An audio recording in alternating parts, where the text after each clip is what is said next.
احترامونه او احترامات تاسو ټول ته یو ځل بیا د یو نوي ویډیو سره ښه راغلاست وایم. تېرې ویډیو کې مې یو کوچنی هایلایټ جوړ کړی و، پوښتنه مې کړې وه چې څنګه خپل وټساپ د هیک څخه وساتو. نو ډېری ملګرو میسج کړی و، پوښتنه یې کړې وه چې د دې طریقه راوښیه چې موږ څنګه کولی شو خپل وټساپ د هیک څخه وساتو.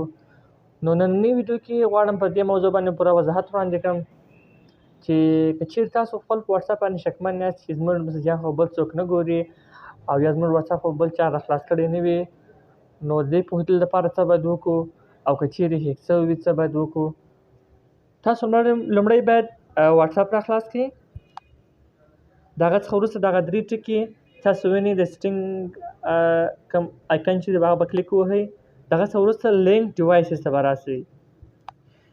دلته هغه ډیوایسونه که هغه موبایل وي که کمپیوټر وي هر هغه څه چې تاسو وټساپ څخه بل څوک کار اخلي هغه معلومیږي. اوس وګورئ ما خپل وټساپ په کمپیوټر کې خلاص کړی، لینک کړی م دی.